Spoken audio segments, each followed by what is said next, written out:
Lights a little bit. Would that be good? Is that okay? It's really bright up here. I can't see anything. Oh, there we go. Okay.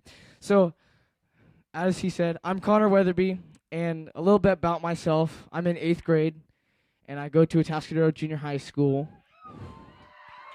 That's what I thought. And I'm on the Sharpshooting Sheriffs. Okay. And tonight I'm going to be talking about how I came to receive Christ and how I can grow from that. So let's start off. I was about 6 years old when I started to understand what the preachers or the pastors, whatever you want to call them, were talking about. And at this time, important things in my life were like getting and doing like what I want, like any other 6-year-old. Anyone have 6-year-old brothers, sisters here? Raise your hand. So you probably know what I'm talking about, like really angry and everything. Anyway, one of the first times a sermon stood out to me was when I heard the story of Revelations. Now, Revelations is one of those books. It's like actually the last book in the Bible. It's really really weird. It has all these really weird verses about death and how the world's going to end and stuff. So I have an example of it. Revelations 13, 1 through 2. Now you could flip there if you're a good Christian, or if you're lazy like me, you can, leave it off paper. Anyways, Revelation 13, 1 through 2. And I saw a beast coming out of the sea. He had 10 horns and 7 heads, with 10 crowns on his horns, and on each head a blasphemous name. And the beast I saw resembled a leopard, but had feet like those of a bear, and a mouth like that of a lion. There you go, Revelations. Anyway, this type of thing made me feel not very comfortable when I was a 6-year-old. So I started asking questions to my Christian parents. My parents have been Christians for most of their lives, and my dad was a youth pastor for 15 odd some years. And I asked them questions like if I'm going to hell and stuff like that, which is kind of deep. But so then they walked me through the steps of becoming a Christian, and there you go. I was a Christian at 6 years old. So now, 8 years later, what do? As a junior hire that like knows more and has more freedom, what do? Do I just go to like, youth group like right now, every once in a while, or go to church every month or something like that? Or you actually say and do and show how you follow Jesus Christ? So my family used to go to Costa Rica every summer for about 8 years in a row. And every time I went there, I kind of noticed how much the people like cared and loved about their faith. Like there's this guy, for an example. His name is Ugo. And this guy, he's about 5'4", so he's like that tall. And one time he's just like dancing in a conga line. He's like 55, and he's dancing in a conga line during worship. And then the next time, he's on his knees like this and bawling. Like that. He's just bawling like crazy. And I'm like, they just care so much about their faith. And so, summer 2013, I was baptized in the border river between Costa Rica and Panama.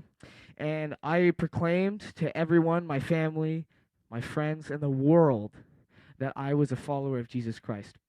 So, Costa Rica wasn't just a place where, you have guys crying and stuff like that.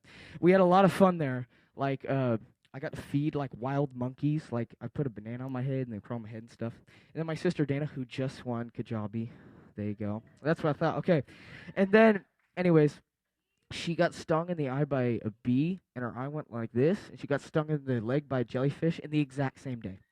Yeah, it's pretty funny. But the best one of all is when I was 9 years old.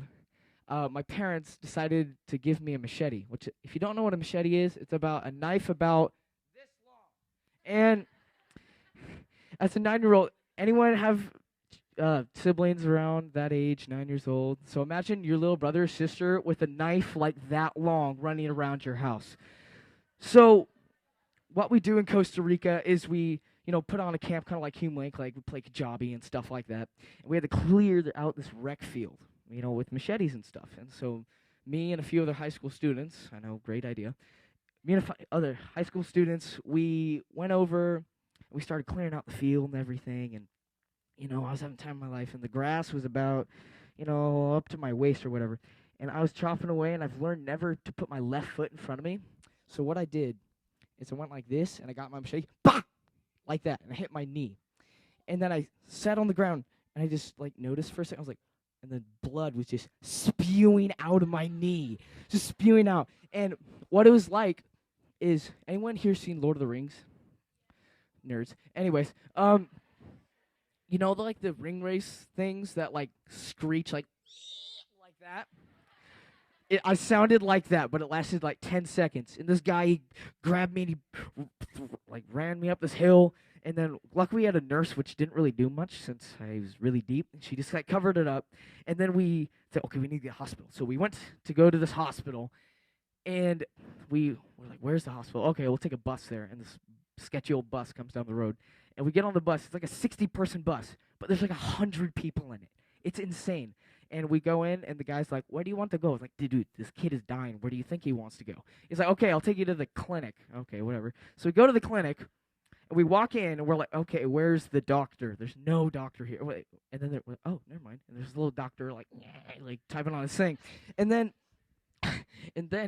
she she inspects it and stuff, and she's like, okay, we need to take some x-rays, and just in case if you hit a vein, just in case if you got surgery. I was like, okay, let's do it. She's like, well, I don't have any x-rays. And we're like, oh, thanks a lot. And then she's like, oh, there's a hospital an hour and a half away. We're like, oh, great. So we go to the hospital. We go there. I luckily did not hit my vein. We took x-rays, and I had 2 layers of stitches, 5 stitches. If you can see the scar, you probably can't see it, whatever. 5 stitches underneath my knee, and then 4 stitches on top, and 9 years old, and that's how I cut my knee open with a machete when I was 9 years old.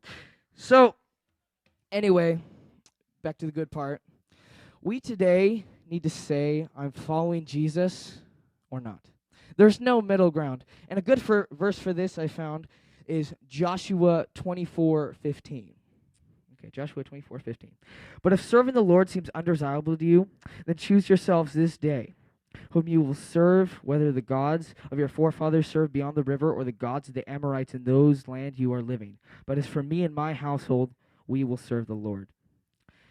Joshua chose, which is like the main character in this book called Joshua. Joshua chose to turn away from what was popular or desirable or what he liked, and he said to everyone, oh, I am following God and God only. Now for us, some 5,000 years later, who knows, we have the same exact problem. And what are we going to do? Do what our parents do, say what they say, or just do what you would like to do. But you have to stay with God or not be with God. Imagine us if everyone was with God. Your sports teams, at school, at your houses, how much God and we could accomplish. And that's what I want to say to you.